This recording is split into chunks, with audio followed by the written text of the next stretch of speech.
Bismillahirrahmanirrahim. Assalamualaikum warahmatullahi wabarakatuh.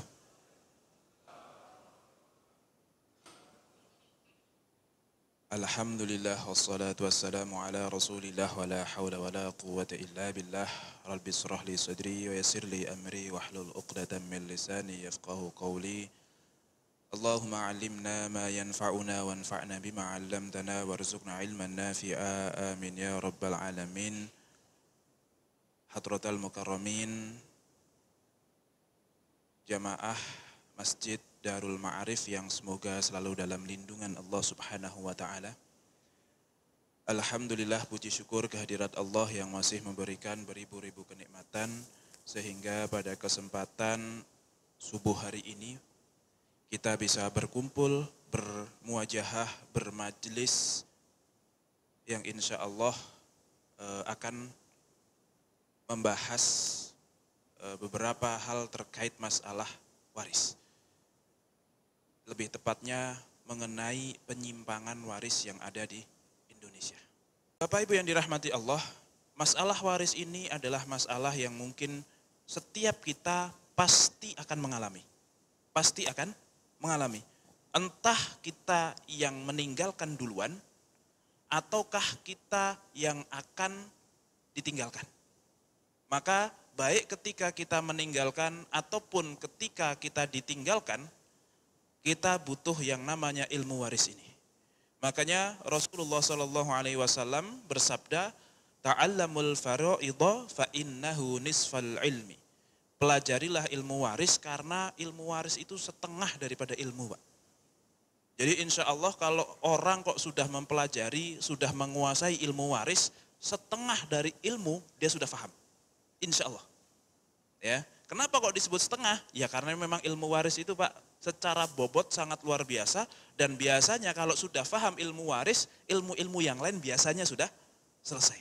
Karena ilmu waris itu kan agak belakangan. Kalau di bab fikih itu belakangan Pak. Jadi kalau sudah belajar sampai waris itu masalah air, najis, wudu, hadas, tayamum, siwak, udah paham pasti. Sholat juga sudah tahu. Dan seterusnya sudah tahu sampai waris. Nah, Bapak Ibu yang dirahmati Allah, akan tetapi di Indonesia ini, meskipun muslim itu mayoritas, namun nampaknya waris ini masih menjadi sesuatu yang sangat asing. Masih menjadi sesuatu yang sangat asing. Jangankan kok orang awamnya Pak, kadang seorang Pak Haji saja, yang hajinya udah 3 kali Pak, kalau bagi waris, ribut. Iya enggak Pak? Kadang ribut. Orang yang sudah datang ke kajian tiap hari juga kadang bagi waris ribut. Seorang ibu-ibu nih yang punya grup kajian di mana-mana. Yang ibaratnya setiap grup bikin baju dan kalau dikumpulin itu baju pengajian sudah 1 lemari sendiri. Saking banyaknya grup kajiannya. Tapi ternyata pas bagi waris juga bermasalah. Maka dari itu penting sekali bagi kita untuk mempelajari penyimpangan waris yang ada di Indonesia. Baik. Kita langsung masuk ke penyimpangan yang pertama, yaitu disamakan antara laki-laki dan perempuan. Penyimpangan yang paling umum di Indonesia ini adalah disamaratakan antara laki-laki dengan perempuan. Padahal di dalam ayatnya, surah An-Nisa ayat 9 atau berapa ya? Kalau di situ ada Pak, karena tidak ada LCD-nya saya jadi agak lupa. Yusikumullahu fi auladikum lidzakari mithlu hadzil unthayain. Allah berwasiat kepada anak-anak kalian bahwa bagi anak laki-laki jatahnya 2 kali anak perempuan. Itu yang berfirman siapa Pak? Allah. Yang berwasiat siapa? Allah. Allah berwasiat. Kira-kira kalau bapak ibu kita dulu sebelum meninggal kok punya wasiat, pokoknya bapak pengen dimakamin, dikuburin di sini. Kira-kira kita berani nolak nggak Pak? Agak takut kan? Ah jangan kuburin di sana, di situ saja. Karena Bapak mintanya di situ. Kan gitu. Itu yang wasiat Bapak kita. Lah ini yang wasiat siapa Pak? Allah. Harusnya lebih tidak berani untuk kita melawannya. Dan yang namanya 2:1 Pak. Ini ulama semuanya sepakat. Tidak ada yang berbeda pendapat. Yang namanya 2:1, kalau sang laki-laki kok dapat 2 miliar, berarti sang perempuan dapat 1 miliar, itu 2:1. Jadi kalau hartanya 3 miliar, laki-laki dapat 2, perempuan dapat 1. Harus 2:1, nggak boleh kok cuman sekedar, yang penting laki-laki lebih banyak daripada perempuan, nggak bisa. Ya 2:1 tuh 2:1. Nah, namun biasanya di kita ini suka ditabrak aja Pak. Jadi udah anaknya laki-laki 1, perempuan 1. Ya karena sama-sama anak, kemudian hartanya 3 miliar, ini kita ngomong 3 miliar ya Pak ya.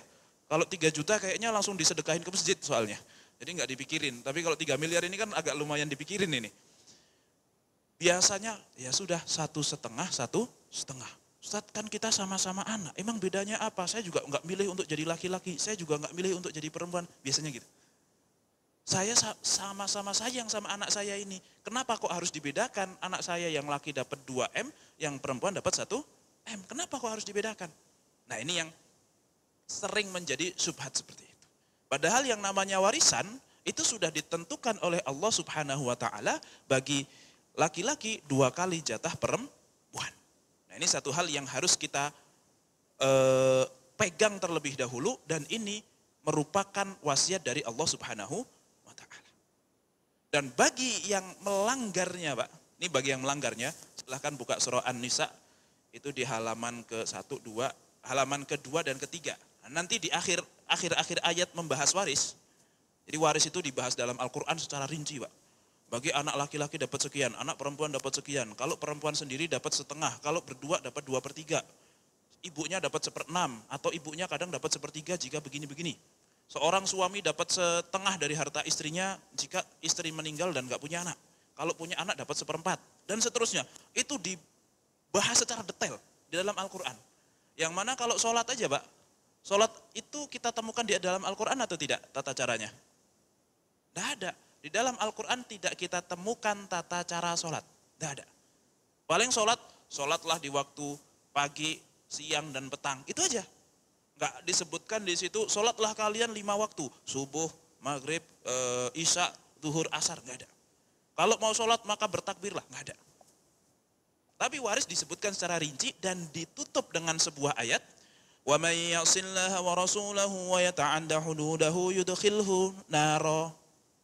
Barang siapa yang bermaksiat kepada Allah dan Rasulnya dan menentang hukumnya, nah di sini maksudnya adalah waris karena habis ngomongin waris, yudkhilhu naron, maka orang itu akan dimasukkan ke neraka.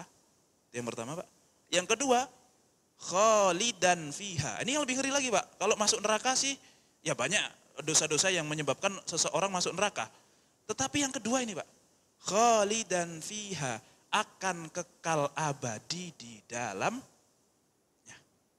Ini Pak, orang Islam Pak, kurang ajarnya orang Islam. Kalau meninggalnya dalam kondisi muslim, maka sudah dipastikan masuk surga Pak. Pasti masuk surga. Ya walaupun mungkin mampir dulu ya, mampir dulu dan berapa lama itu tergantung masing-masing. Ya, dulu di dunia bikin dosanya seperti apa. Tetapi ujung-ujungnya pasti akan masuk surga.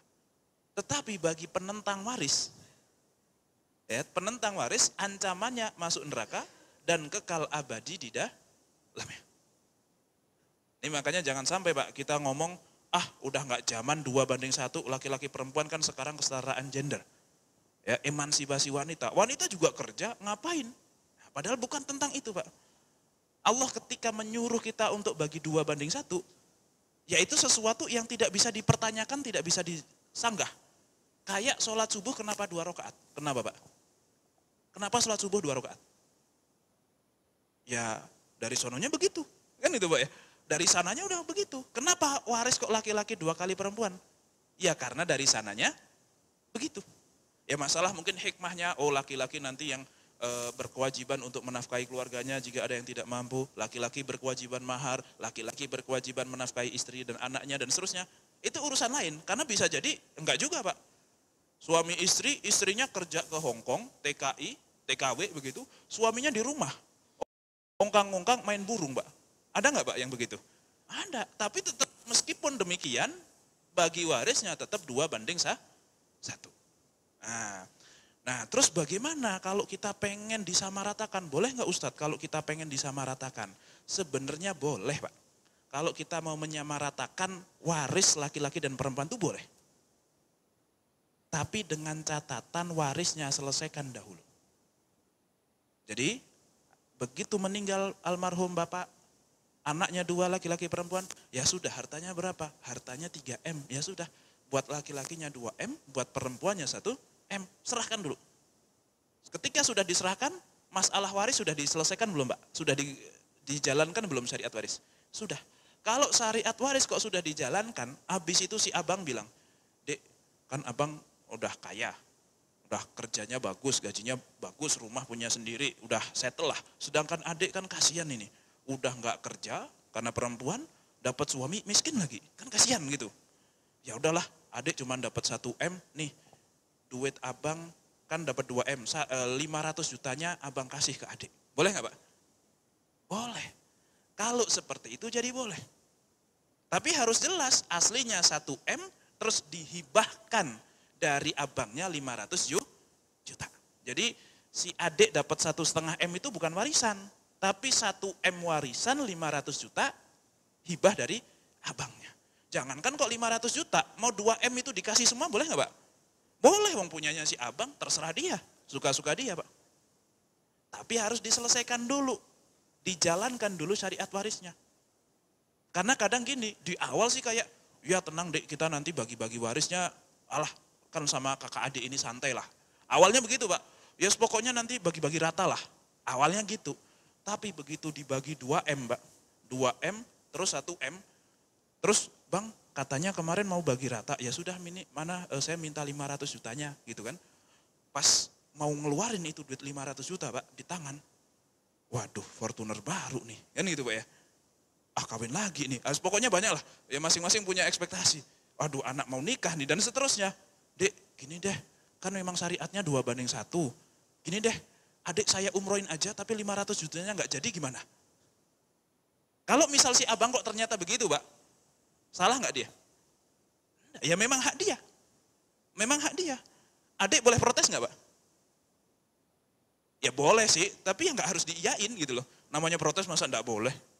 Protes-protes saja, tetapi tidak semua protes itu harus diiyakan. Jadi penyimpangan yang pertama yang sering terjadi adalah disamakan antara laki-laki dan perempuan. Kemudian Bapak Ibu yang dirahmati Allah, penyimpangan waris yang kedua adalah pembagian waris ketika masih hidup. Orang tuanya masih hidup sudah bagi-bagi warisan. Itu salah. Salahnya di mana? Nih jangan kemana-mana dulu nih, takutnya salah tangkap. Salahnya di mana? Salahnya adalah dengan penamaannya. Karena tidak akan ada warisan kecuali ada kematian. Kalau belum meninggal, ya nggak ada bagi waris. Maka kalau bapak mau bagi-bagi hartanya kepada anaknya, misalkan umur 80 tahun nih, nah nih semua ngumpul, nih anak bapak ada 10 orang, dan benar cuma 10 orang, gak ada lagi di tempat lain, katakanlah begitu. Pokoknya ada 10 orang, nih bapak punya duit 10M, nih masing-masing tak kasih 1M. Kemudian bapak punya 10 pintu kontrakan, masing-masing 1. Nih, udah dikasih semuanya. Itu bagi-bagi warisan atau bukan Pak? Bukan. Terus namanya hibah. Kalau namanya hibah, maka tidak harus sesuai dengan aturan waris. Mau laki-laki perempuan disamakan boleh, dibedakan boleh. Yang perempuan dikasih yang laki-laki enggak, silahkan. Terserah dia, harta-harta dia. Kalaupun tidak mau ngasih ke anaknya, ya enggak apa-apa. Harta dia dan dia masih hidup. Misalnya seorang kakek-kakek umur 80 tahun, udah ditinggal mati istrinya sejak lama, kemudian hartanya banyak, anaknya banyak, dan belum dibagikan ke anak-anaknya. Tapi ya karena namanya bagaimanapun laki-laki Pak ya, nggak bisa hidup sendiri, nikah lagi dia. Sama seorang, bukan janda kembang, perawan masih bahkan, umur 25 tahun. Yang sama anaknya aja tuaan anaknya Pak. Wah, terus karena saking sayangnya sama si istri yang baru ini, semua hartanya atau setiap istri minta apa, beliin. Mas atau apa ya, bang gitu ya, meskipun lebih pantas manggil kek sih, cuman ya kan suami. Bang, kayaknya mobil Fortuner baru bagus deh. Oh siap, mau beli yang warna apa? Beliin. Pengen tinggal di apartemen itu, beliin. Dan seterusnya, anaknya resah Pak. Wah ini lama-lama habis nih, ntar meninggal udah gak punya apa-apa. Wah kita harus minta ke bapak, Pak kita minta jatah warisan kita. Boleh gak Pak seperti itu? Ya boleh, anaknya minta kan boleh. Tapi bapaknya harus ngasih gak? Ya gak harus, terserah dia, uang duit dia. Nah artinya seorang anak tidak boleh maksa untuk meminta harta dari bapaknya ketika bapaknya masih hidup. Karena itu masih hak prerogatif 100% milik bapak. Apapun yang terjadi terserah bapak. Sampai wafat baru ada namanya warisan. Nah kalau masih hidup dibagi-bagikan secara ketika hidup masih hibah, maka bisa untuk dibagikan sesuai dengan keinginannya si bapak ini. Maka salah satu alternatif untuk bagi rata Pak, kalau tadi kan sudah terlanjur meninggal, terus kalau mau bagi rata gimana? Waris dulu, habis waris baru diratakan dengan hibah. Itu kalau sudah terlanjur meninggal. Tapi kalau belum terlanjur meninggal, maka sebenarnya seorang bapak bisa. Ya sudah nak sini, nih kamu laki-laki, kamu perempuan, karena ini hibah jadi tidak apa-apa untuk bapak ngasih rata. Nih 2M, nih 2M, boleh. Tapi dengan catatan Pak, yang namanya hibah harus diserahkan saat itu juga. Hibah tidak akan sah kalau bilangnya gini. Hibah tidak akan sah kalau kita bilang, saya akan hibahkan rumah ini kepada kamu nak, tapi setelah bapak meninggal. Itu bukan hibah Pak. Itu namanya wasiat. Wasiat nanti aturannya lain lagi. Maka nanti kita harus paham bedanya hibah, waris sama wasiat. Ya, jadi kalau hibah ya harus dikasih sekarang. Kalau nunggu meninggal namanya wasiat. Kalau hibah harus dikasihkan saat ini. Nih nak rumah, set. Nih nak uang, kasihkan. Terus nanti kita nggak punya duit dong, nggak punya harta dong. Rumahnya udah menjadi milik anak. Ya nggak apa-apa, kita numpang di rumah anak yang tadinya punya kita itu. Ya nggak masalah juga numpang. Nah, cuman kalau tiba-tiba kok dijual sama anak, ya itulah resikonya kan gitu Pak ya. Memang setiap pilihan ada resiko. Ya udah itu. Karena memang punya dia Pak. Mau bilang apa kita? Kan gitu. Itu salah satu alternatif. Jadi kesalahan yang kedua adalah bagi waris sejak kita masih hidup. Baik. Yang ketiga apa nih? Baik, sebentar Pak. Kemudian yang ketiga adalah bercampurnya antara hibah dan waris. Nah, tadi Pak, yang pertama adalah 2:1 harus dilakukan karena itu warisan. Yang kedua, kesalahan yang kedua adalah bagi-bagi harta sebelum wafat. Itu bukan warisan tapi namanya hibah. Oke, kalau hibah dilakukan dengan benar tidak masalah, kalau waris dilakukan dengan benar juga tidak masalah. Tapi juga kadang bisa jadi ada hibah yang bercampur dengan waris. Bercampur itu maksudnya apa? Gak jelas. Ini statusnya hibah apa warisan? Misal, contoh begini Pak. Ada seorang ibu punya anak 10 orang. Nomor 1 sampai nomor 9 kebetulan sudah di Jakarta, sudah di ibu kota, sudah sukses, sudah mapan semua Pak. Tinggal yang paling terakhir perempuan bontot, ini katakanlah di kampung ya. Di kampung perempuan bontot, dia tidak bisa kemana-mana, juga nggak bisa kerja kayak abang-abang dan kakak-kakaknya, gitu ya. Kemudian sama ibunya, kenapa kok di rumah? Karena ditahan untuk merawat dan menemani ibunya. Kebetulan ibunya ini sudah sepuh, mandi harus dimandiin, makan harus disuapin, bahkan buang air besar saja harus ya kayak anak kecil lagi lah, harus diurus sedemikian rupa. Oke, akhirnya sang ibu ini karena saking iba dan terima kasihnya sama anak yang terakhir, nak kamu tuh kok baik sekali, meskipun abang-abangmu sudah pergi ke sana-sana, bisa dapat kerjaan yang bagus, dapat duit banyak, punya rumah dan seterusnya, kamu kok nggak kepengen tapi lebih pengen untuk merawat ibumu ini. Maka terima kasih banget nak, terima kasih banget. Dan sebagai tanda terima kasih dari ibu, ini rumah punya ibu, samping kebun punya ibu. Kemudian itu ada 2 kontrakan, 2 pintu, itu juga punya ibu. Ini buat kamu semuanya nak. Ibu hibahkan, nih suratnya semuanya buat kamu, nih kuncinya.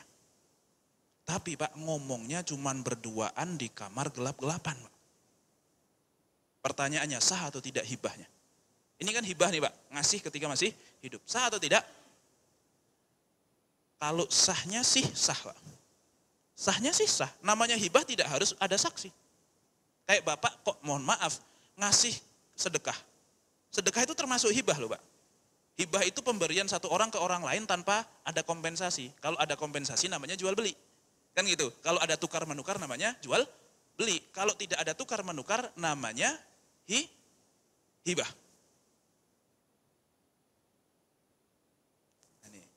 Ini mohon fokusnya ke saya dulu Pak ya. Ini agak fokusnya. Sebenarnya tidak butuh saksi dan bukti.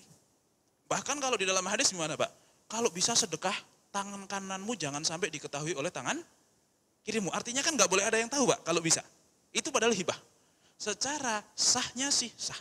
Tapi kira-kira berpotensi masalah atau tidak Pak? Sah tapi berpotensi masalah.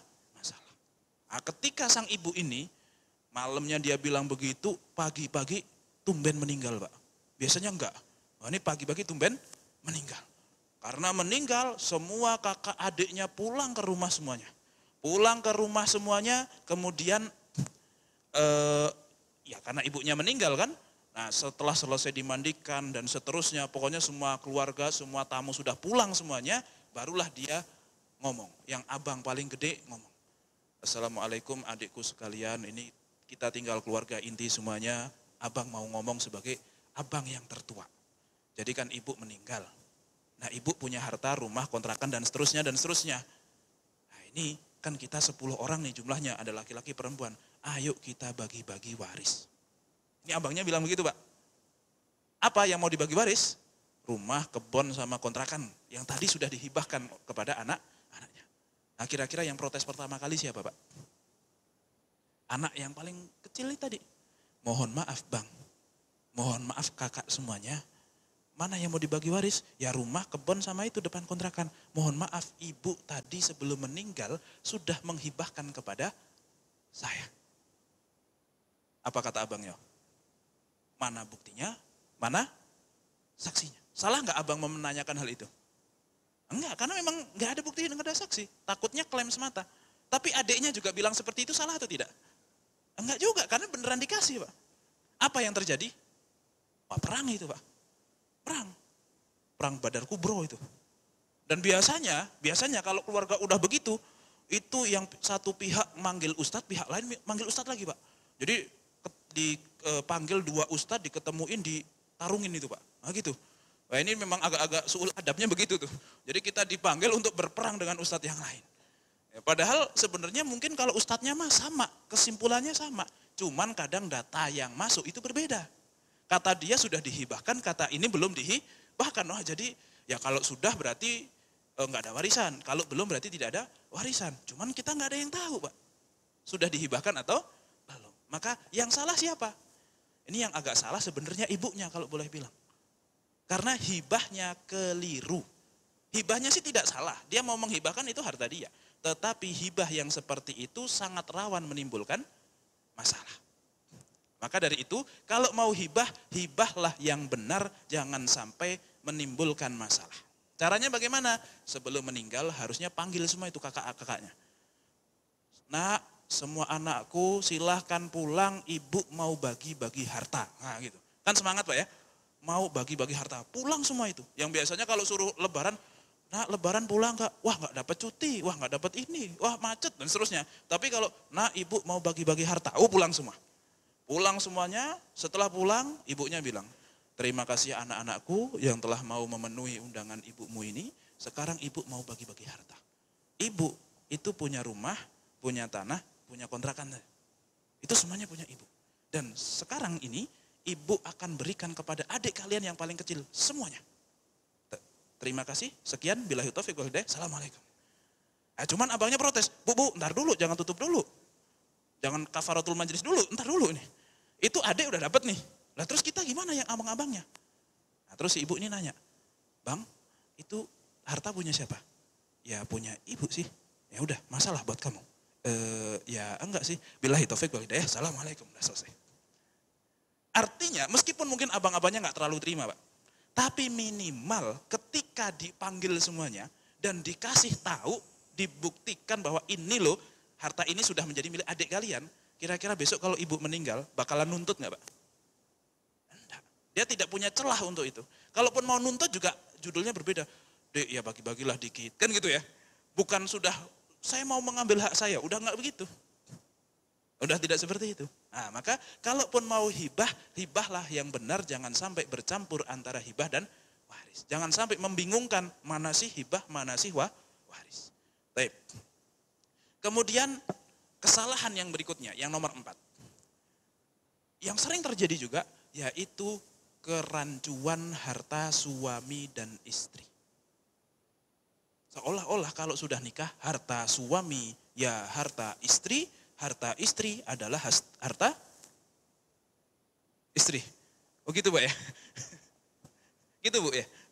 Wah ini kayaknya ada perbedaan pendapat nih anak bapak-bapak sama ibu-ibu. Tapi kadang begitu, kalau sudah nikah harta suami sama istri itu nyampur aja udah. Ya enggak apa-apa, enggak masalah. Cuman ini sering akan menimbulkan masalah berikutnya ketika meninggal. Karena ketika meninggal, bapaknya meninggal misalnya.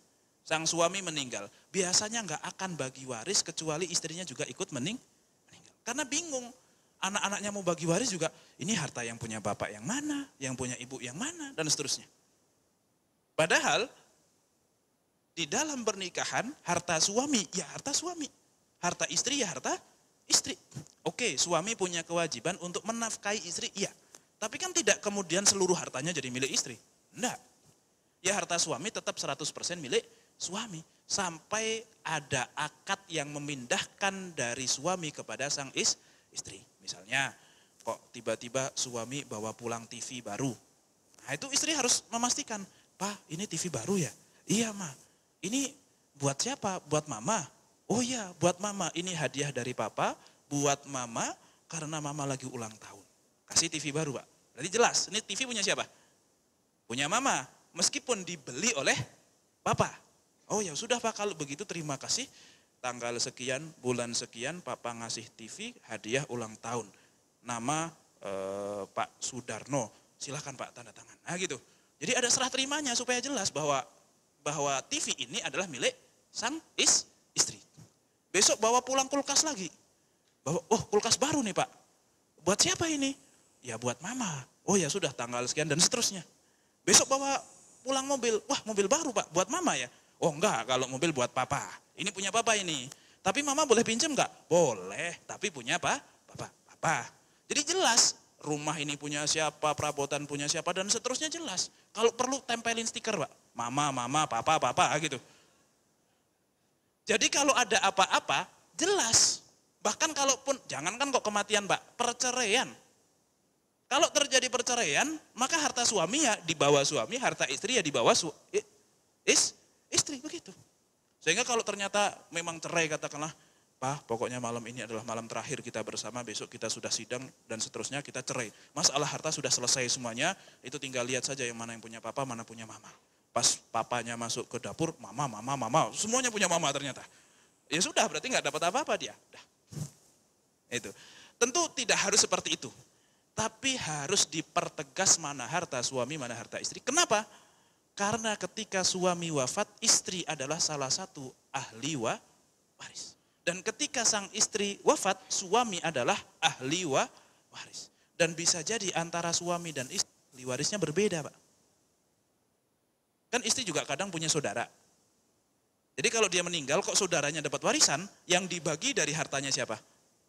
Ya hartanya istri saja, yang harta suami nggak usah diapa-apain. Tapi kan kadang suka rancu nih, bahkan anak saja suka bingung. Nah jadi kalau kita rancu mana harta suami, mana harta istri, maka akan susah untuk membagi warisan. Yang mana biasanya akan menyebabkan kesalahan yang berikutnya, yaitu kelima, warisan dikuasai suami atau istri. Karena suami meninggal, pas mau bagi waris dia pun bingung, ini mana harta mama, mana harta papa. Akhirnya warisan dikuasai oleh istrinya sampai nanti meninggal. Nah kalau anaknya mau bilang, Ma ini kan papa udah meninggal seminggu yang lalu. Tahlilan apa segala macam udah beres lah. Kita mau ngomongin yang satu hal yang menjadi kewajiban kita nih. Apa? Warisan Ma. Wah itu kadang mamanya bisa marah tuh. Apa? Kamu minta warisan? Mamamu masih hidup sehat kayak gini sudah minta warisan? Cekek aja sekalian mamamu ini. Kan gitu. Padahal yang diminta sama anak-anak, hartanya siapa Pak? Bapaknya, suaminya. Bukan punya mama. Punya mama aman, gak akan kita apa-apain. Yang kita minta adalah harta bapak kita.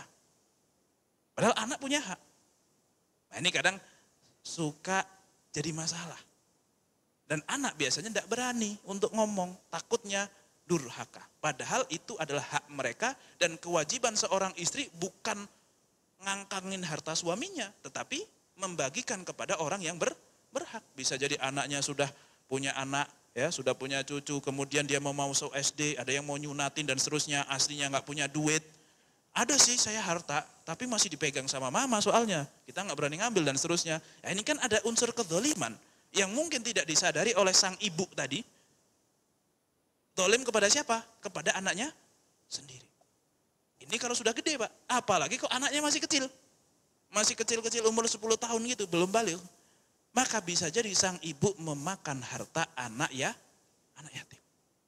Yang namanya makan harta anak yatim itu bukan siapa-siapa Pak. Yang paling berkemungkinan besar justru malah orang-orang terdekatnya. Siapa? Ya ibunya salah satunya. Suaminya seorang eksekutif muda, baru menikah, udah punya anak satu tapi umurnya baru 2 tahun.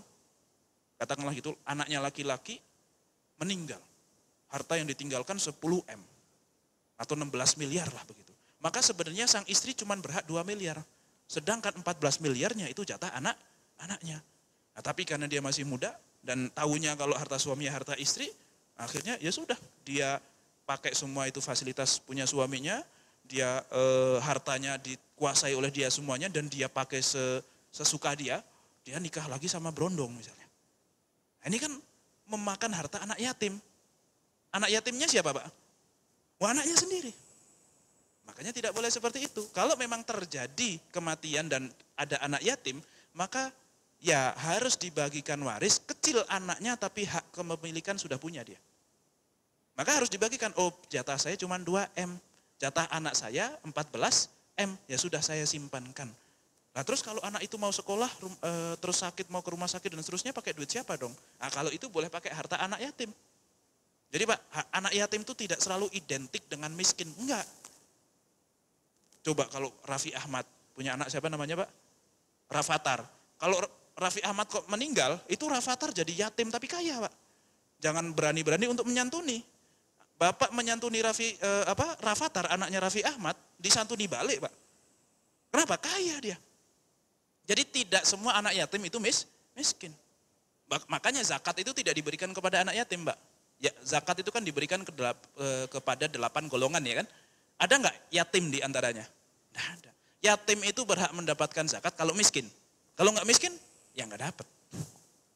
Nah, maka sebagai seorang ibu harus merawat harta anaknya, harus ya benar-benar dijaga. Karena itu bisa jadi harta anak ya yatim. Kalau sampai salah-salah mengambil, menggunakan dan memakan, maka bisa memakan harta anak yatim yang kata Al-Quran seperti memakan bara api di dalam perutnya. Padahal makan harta anak sendiri. Nah terus bagaimana? Ya sudah jaga, simpan sebaik mungkin. Kalau ada kebutuhan buat anak silahkan ambilkan dari situ. Tapi jangan lupa Pak, kalau bisa bondnya itu dikumpulin. Supaya nanti kalau anaknya sudah gede, mah dulu papa kan kaya. Nah terus kan aku dapat warisan. Katanya 16 miliar atau 14 miliar. Mana mah sekarang? Oh tenang, semua warisan bapak kamu aman sama mama. Di mana Mah? Itu, buka aja di laci itu. Pas dibuka isinya bon semuanya, Pampers lah, rumah sakit lah, sekolah dan seterusnya. Lu kok bon semua? Ya itu udah habis buat kebutuhan kamu. Sisanya mana Mah? Ah, itu masih ada 500 juta lagi. Ah gitu. Meskipun demikian tapi minimal bisa dipertanggungjawabkan. Ya, jadi jangan sampai warisan kok dikuasai istri ataupun suami gara-gara rancu mana harta istri, mana harta suami. Seharusnya dibagikan secara langsung.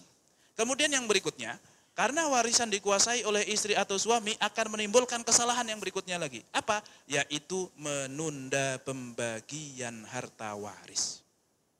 Memang namanya harta warisan itu Bapak Ibu yang dirahmati Allah, tidak ada waktu tertentunya, tidak ada waktu wajibnya. Artinya, Ustadz kalau bapak saya meninggal seminggu yang lalu, kapan kita wajib bagi waris? Sebenarnya tidak harus kapan sih. Tetapi kalau bisa secepatnya. Kenapa? Karena semakin lambat dia bagi waris, akan semakin timbul masalah-masalah berikutnya. Semakin ditunda pembagian waris, maka masalah-masalah baru akan datang.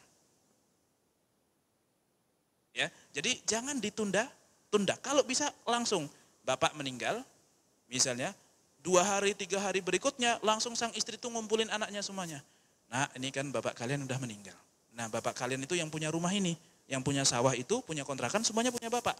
Ibu itu cuma punya mobil itu saja. Nah, ibu sebagai orang yang ngerti hukum Allah, mau bagi-bagi waris buat kalian. Loh, mah kok secepat itu? Ah, elah cuma bagi waris doang, gampang. Ini kan anak cuma ada 2 laki-laki semuanya. Ya sudah, ibu dapat 1/8, sisanya buat kalian berdua. Rumah ini punya kalian berdua, sawah itu punya kalian berdua. Nah, kontrakan itu buat ibu ya. Maksudnya bagiannya memang seperti itu, pas. Oh gitu ya Bu ya, terus ibu mau tinggal di kontrakan? Ya enggak harus, emang ibu enggak boleh kalau tinggal di rumah kalian? Ya boleh sih Bu. Nah, itu. Karena kadang Pak, kalau bagi-bagi waris yang berupa rumah, mindset kita adalah jual tanah, jual rumah, ngusir ibu. Seolah-olah seperti itu. Padahal bukan. Bagi waris itu bagi-bagi harta. Bukan bagi-bagi duit Ustaz. Belum tentu, kalau hartanya berupa duit ya bagi duit. Kalau hartanya berupa rumah ya bagi rumah. Lah Ustaz, tapi kan kita susah bagi-bagi rumah. Apakah harus dipotong kayak kue? Enggak harus. Jadi kalau punya rumah, anaknya ada 10, ya sudah rumah itu milik 10 orang. Bagiannya berapa? Katakanlah masing-masing 10%, ya sudah. Statusnya saja rumah ini menjadi milik 10 orang. Ibu juga punya jatah sih, nah, cuman segini doang nih. Nah, jadi ibu nggak boleh lewat dari situ. Enggak, bukan begitu. Ya pokoknya Bu, ini rumah sudah menjadi milik kita semuanya.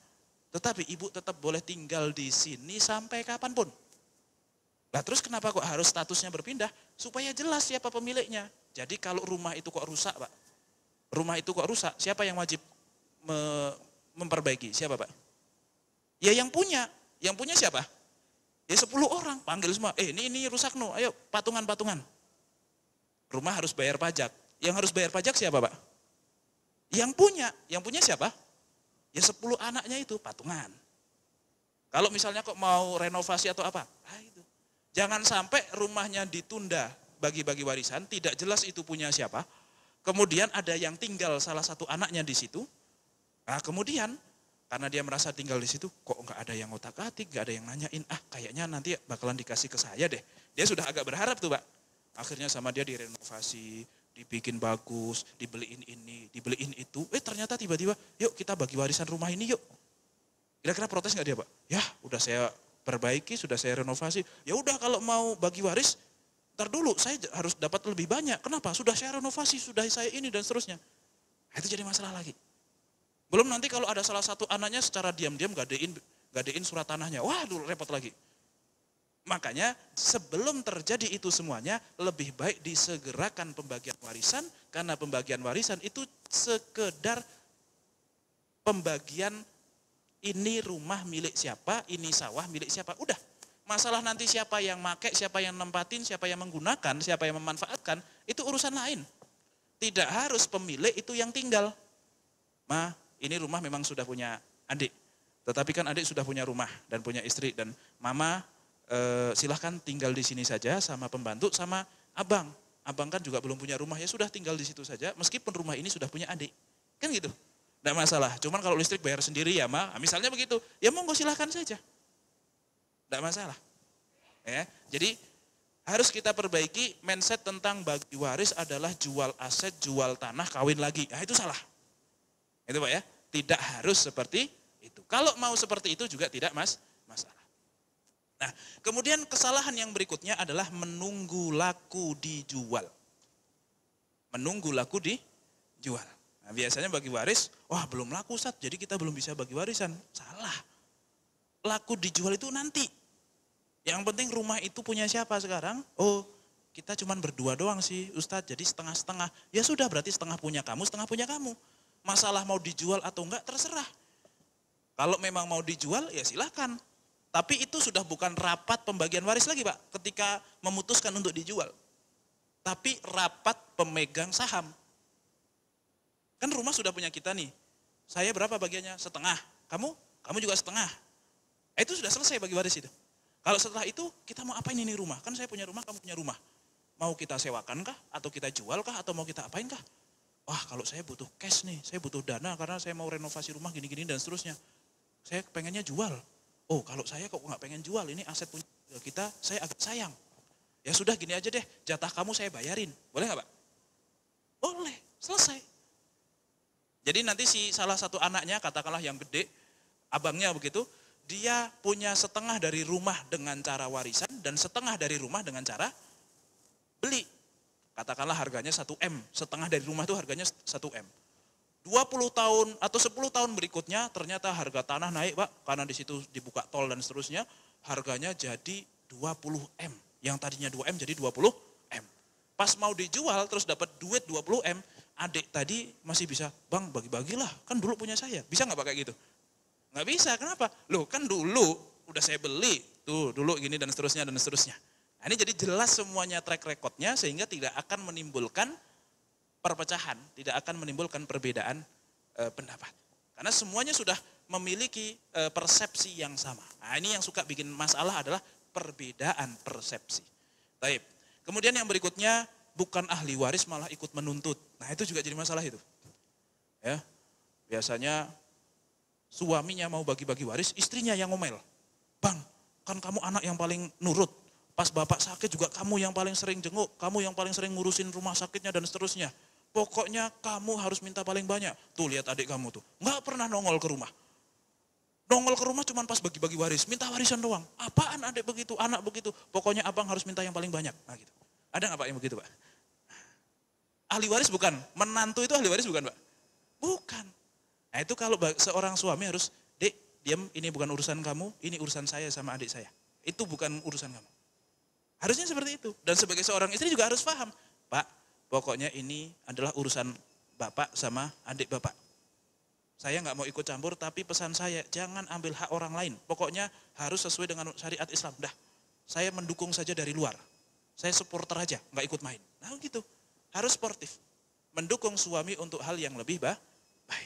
Nah, jadi jangan sampai ada yang bukan ahli waris malah ikut nuntut. Kemudian yang berikutnya berdasarkan kesepakatan atau adat.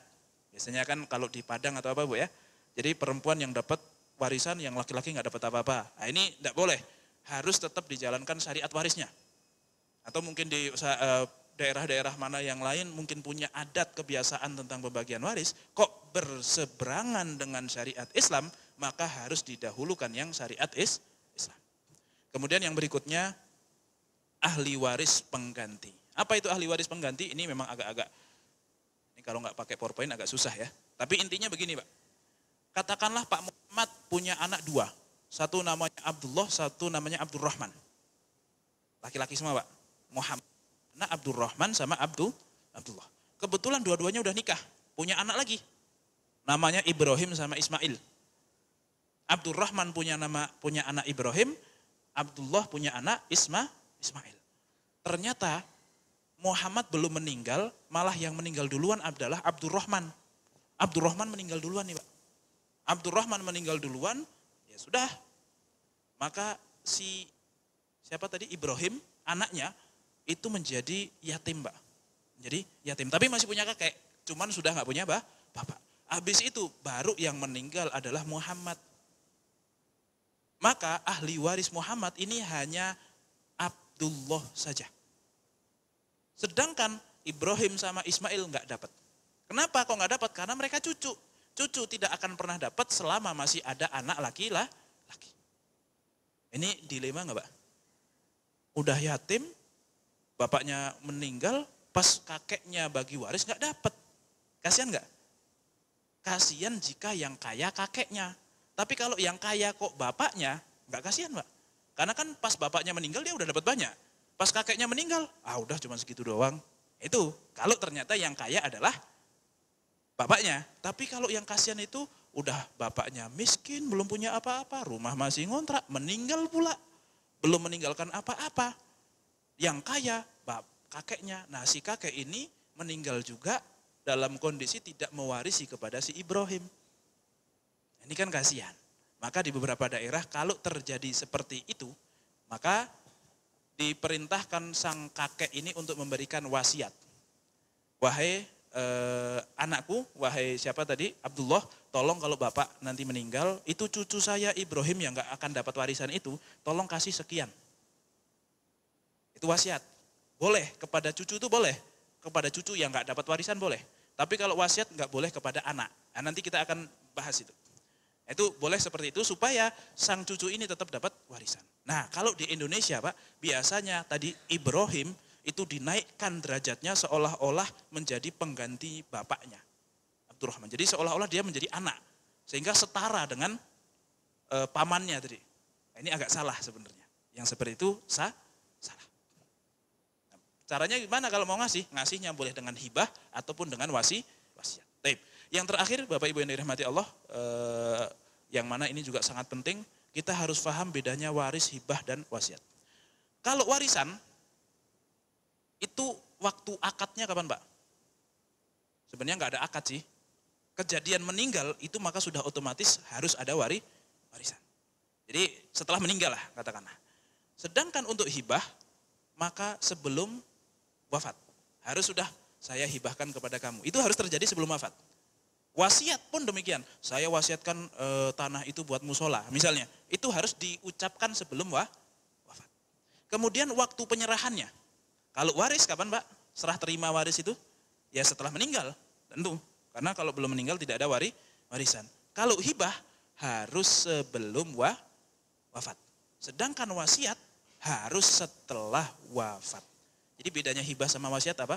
Kalau hibah akadnya sebelum wafat, serah terimanya sebelum wafat.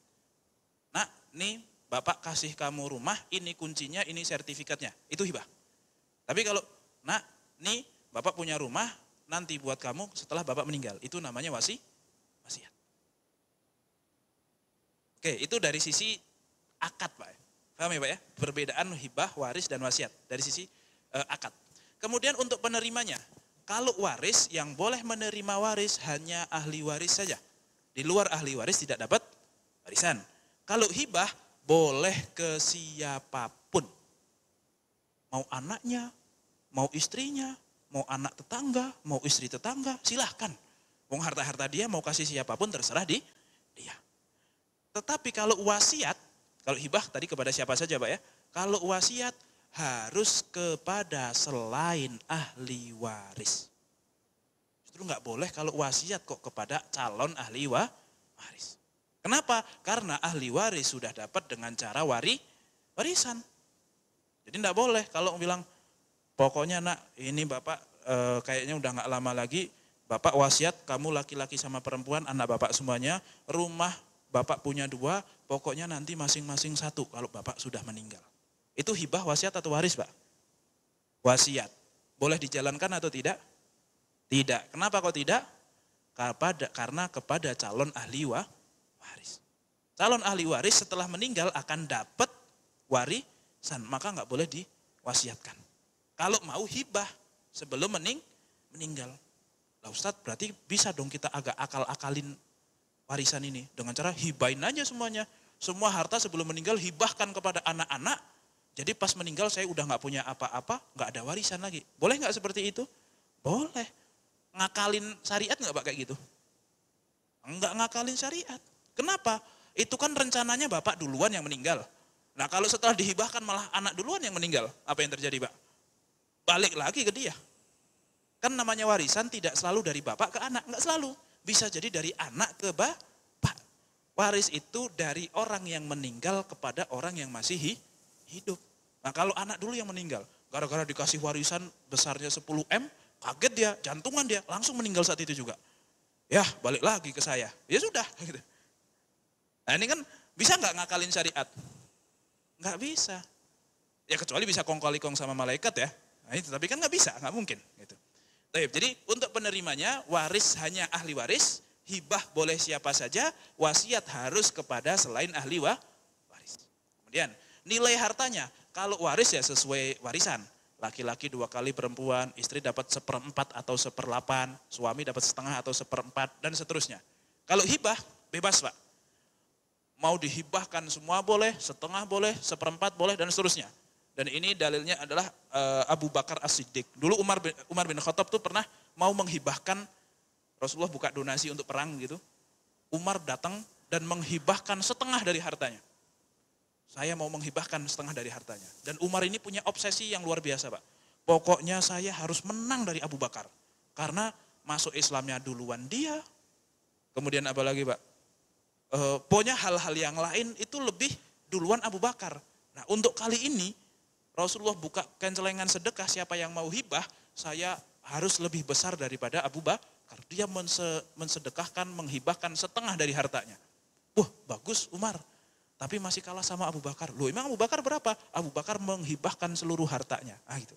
Jadi Abu Bakar tetap nggak kalah, tetap nggak bisa menang. Jadi Umar setelah itu, udahlah kalau sama Abu Bakar emang nggak bisa ngalahin, udahlah. Dia menyerah dia sama Abu Bakar. Tapi intinya hibah boleh diberikan secara 100%. Sedangkan untuk wasiat maksimal 1/3 dari harta. Jadi maksimal adalah 1/3 dari hartanya almarhum. Kalau mau wasiat maksimal 1/3. Kenapa kok dikasih maksimal 1/3?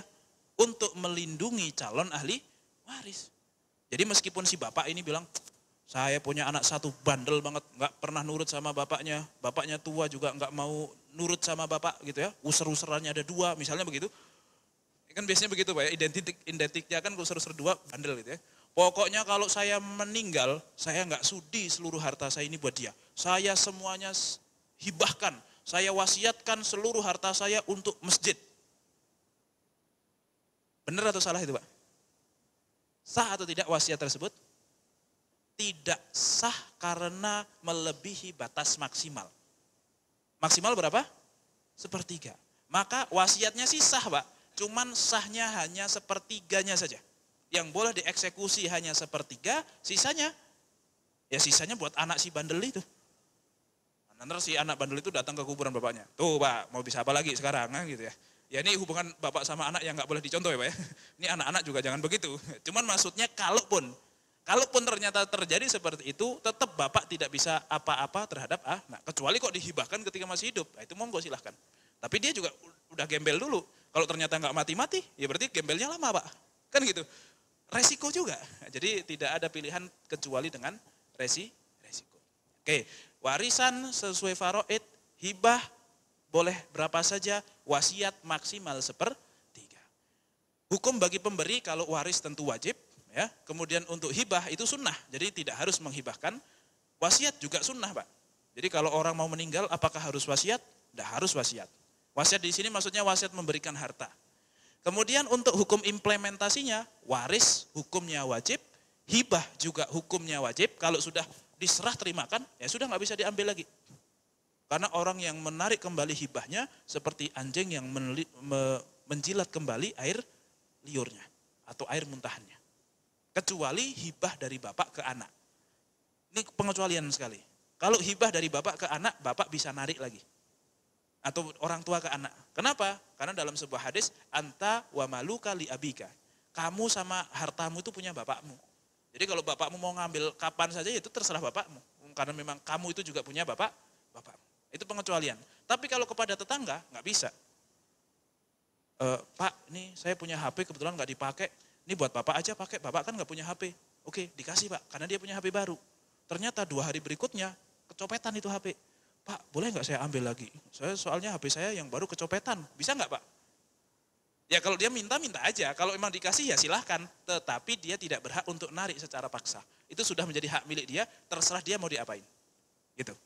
Nah sedangkan wasiat, kalau sudah terucap, nah pokoknya nanti kalau bapak wafat, itu sebagian tanah yang situ itu buat masjid. Nah, sedangkan rumah sama kebun, itu buat kalian, itu warisan. Dan tolong tanah yang samping ini tolong jangan dijual. Emang kenapa Pak? Itu bukan punya Bapak. Nah itu ya. Jadi itu lain lagi, emang nggak usah dijual Pak, nggak usah dibicarain kan gitu. Nah kalau sudah si Bapak ngomong begitu, maka wasiat tadi yang tanah kok ternyata sesuai syariat, tidak lebih dari 1/3, penerimanya juga bukan calon ahli waris, maka wajib diimplementasikan oleh ahli warisnya. Ahli warisnya harus, ya nih Bapak udah nggak ada, tanah itu Bapak bilang buat masjid. Dan kalau kita hitung ternyata cuman ya 1/6, nggak nyampe 1/3 bahkan. Jadi harus kita serahkan ke masjid, nggak boleh kita bagi-bagi. Nah gitu, wajib diserahkan. Meskipun yang tahu cuma anak berdua.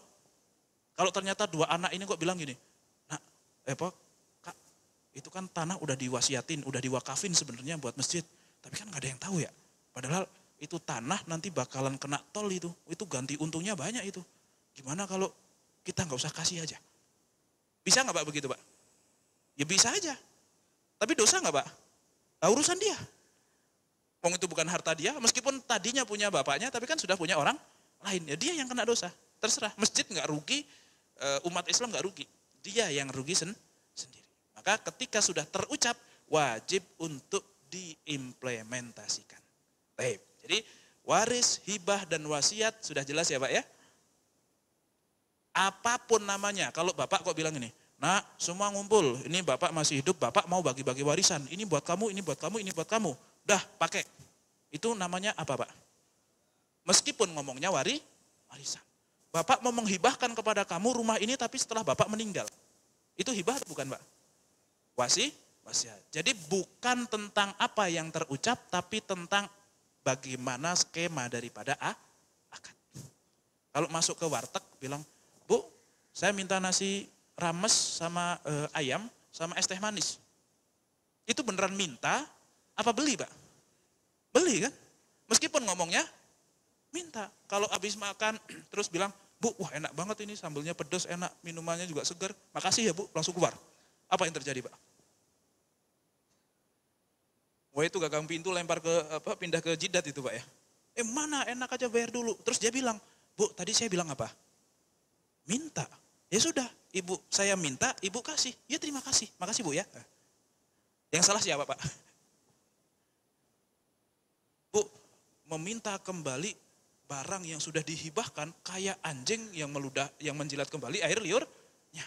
Malah didalilin Pak. Oh yang ada makin runyam itu. Nah gitu ya. Jadi bukan masalah apa yang terucap, tapi yang menjadi masalah adalah, yang menjadi patokan adalah bagaimana skema dari akad.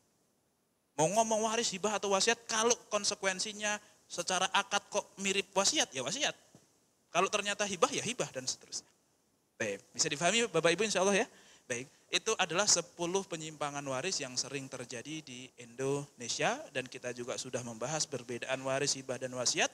Semoga bisa difahami dan semoga bisa menjadi pelajaran buat kita, entah kita sebagai yang ditinggal atau sebagai orang yang akan meninggalkan, supaya mempersiapkan ahli waris kita supaya nanti tidak mewariskan masalah tetapi mewariskan harta yang bermanfaat, yang berkah, tidak menimbulkan perpecahan di antara keluarga. Amin ya rabbal alamin. Mungkin cukup itu saja dari saya, kurang lebihnya mohon maaf. Kita cukupkan sampai di sini. Billahi taufiq wal hidayah. Assalamualaikum warahmatullahi wabarakatuh.